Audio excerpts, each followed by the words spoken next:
Augenblick. Je m'appelle Hervé Meillon et je n'ai aucun compte à régler. Chaque être que je reçois dans mes Augenblick, un mot flamand voulant dire un instant, peut y trouver sa place auprès des autres et dans sa propre vie. Chaque invité de ces podcasts a sa singularité.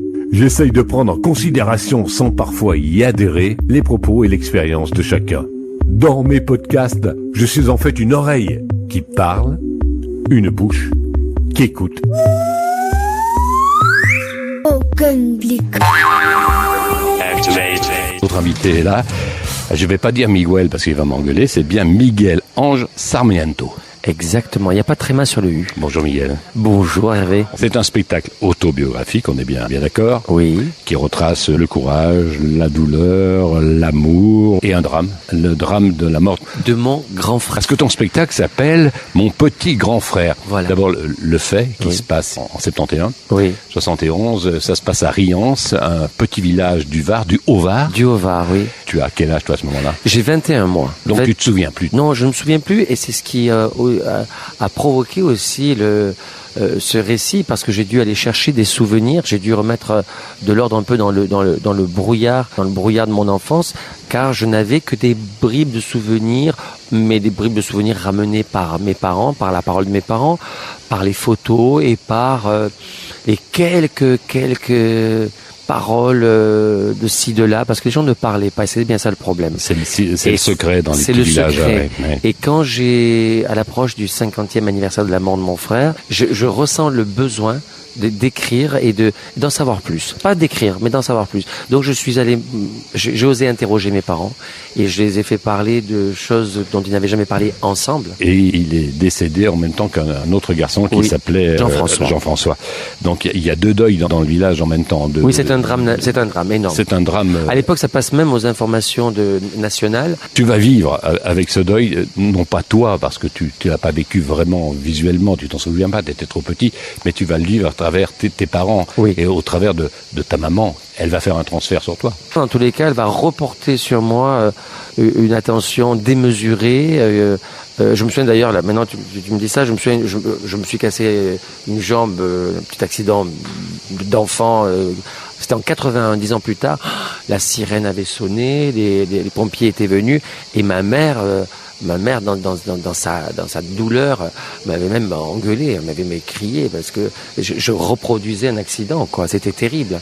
Donc je n'avais pas le droit d'avoir des accidents. J'avais pas le droit. Et ma question c'est même est-ce que j'ai le droit de vivre? Parce que si je m'autorise à vivre, je peux m'autoriser à mourir. Ton écriture, c'est une thérapie finalement. C'est une thérapie, c'est une colère. Alors on va employer le mot un peu galvaudé, qui est le mot résilience. Oui, c'est très galvaudé, très à la mode. Oui, mais c'est la réalité. Moi, je suis un enfant résilient et je me suis intéressé à la résilience il y a 30 ans. Je dirais pas que c'est une thérapie. Je dirais que c'est parce que j'ai fait une thérapie que je peux en parler maintenant. Parce que t'as fait 15 ans de thérapie. J'ai fait 15 ans. Je suis bien renseigné.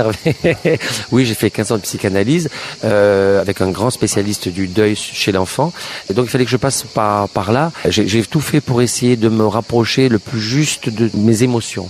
C'est pour ça que je peux le délivrer comme ça. Et alors sur scène, tu parles calmement, et puis il y a des moments des grands coups de gueule, et puis c'est mélangé à des chansons. C'est un spectacle curieux et qui se termine avec un moment dramatique où les gens dans la salle pleurent.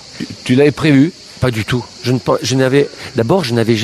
n'ai jamais pensé à écrire un texte pour le mettre sur scène. Jamais. Quand j'ai écrit ce texte-là, c'était pour chercher des mots pour mes parents, pour moi. Et puis j'ai lu quelques textes, notamment le texte sur le bonheur. Et je l'ai lu autour de moi, quelques connaissances, quelques amis qui m'ont dit mais c'est formidable, vas-y, continue. Pour la faire courte, de fil en aiguille, j'ai eu l'occasion de le jouer, de faire une petite mise en forme sur scène. Et puis de là, tout est parti. Tout le monde m'a dit mais c'est formidable. Et j'ai été validé, je tiens à le préciser, comme un adoubement pour me légitimer, d'une amie psychanalyste. Elle m'a dit vas-y, tu peux y aller. Tu as dépassé la psychanalyse. C'est ailleurs. On t'écoute avec tous nos fantômes. Mais les gens reviennent souvent. Reviennent et m'en parlent avec beaucoup de joie. Ils disent que ça leur fait du bien. Augenblick. Juste un instant avec vous, Augenblick. Nous parlons avec Miguel Ange Sarmiento pour Mon petit grand frère, un drame qui lui est arrivé dans sa petite enfance. Son frère et un copain de son frère se noient dans un bassin pas loin de ta maison, quoi, finalement. Oui, et construit par mon père. La culpabilité de ton père là-dedans. Bien sûr, bien sûr. Et c'est mon père qui l'a sorti de l'eau. Dans les familles, quand un enfant meurt, il y a un grand sentiment de culpabilité qui envahit les parents et qui est presque de l'ordre de la symbolique, c'est-à-dire que même la tribu village ou la tribu porte notre regard sur les parents. Est-ce qu'ils vont s'en remettre finalement, tes parents, ou pas? Oh alors. Sont-ils encore de ce monde? Oui, mes parents sont encore là, ils sont en Espagne. Ils ont vu le spectacle? Ils ont vu la captation parce qu'ils ne peuvent pas se déplacer, ils sont âgés. Ouais. On ne s'en remet pas. On apprend à vivre avec ou à vivre sans, mais on ne s'en remet pas. C'est la chose la plus terrible qui arrive à un être humain, c'est la perte d'un enfant. Augenblick. Tu as été condamné, Miguel-Ange Michel, je vais t'appeler Michel, à être un bon garçon. J'ai dû être un bon garçon. Moi, j'étais le premier à l'école. Je chantais dans mon village à Riance. Donc, j'étais une petite vedette parce que très tôt, à l'âge, déjà, à l'église, à 8-9 ans, je lisais les évangiles. Mais à la maison, c'était le chaos. C'était le chaos. Personne ne le savait, personne ne s'en rendait compte. Mais quand on rentrait, c'était le chaos parce que ma mère a été dans sa folie. Donne le prénom de ta mère. Trinidad.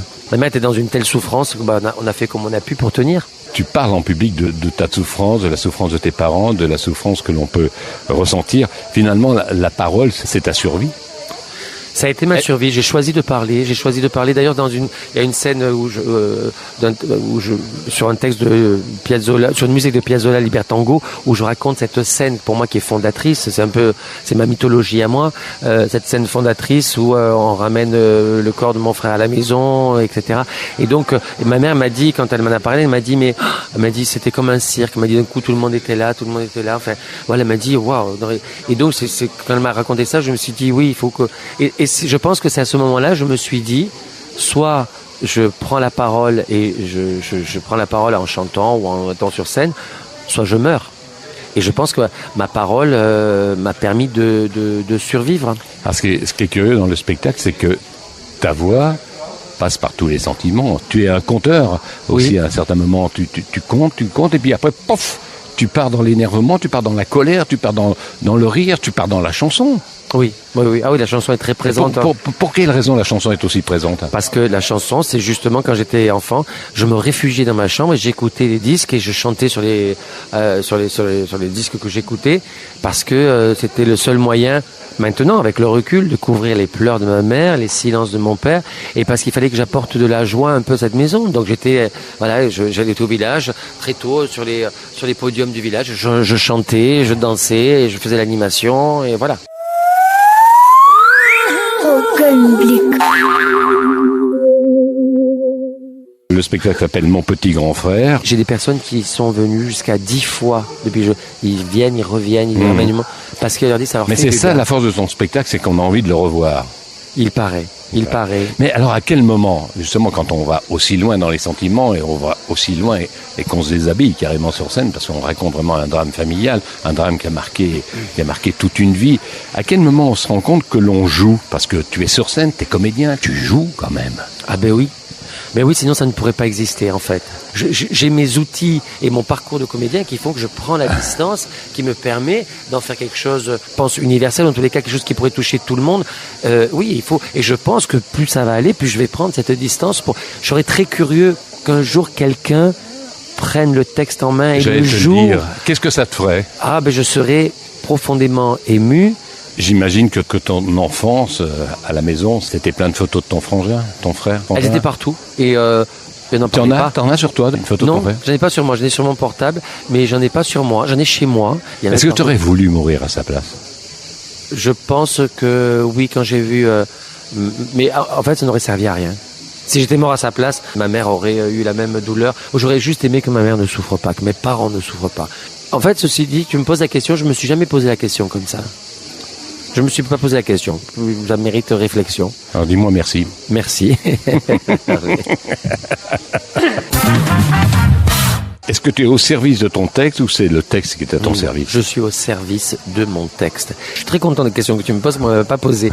On ne peut pas fanfaronner avec un texte comme ça. Je parle de ce que je raconte là-dedans. Il faut être d'une justesse Je ne peux pas faire le comédien. Je suis au service du texte. Qu'est-ce qui fait la qualité d'un spectacle? Avant tout, c'est le texte. Et on l'oublie très souvent.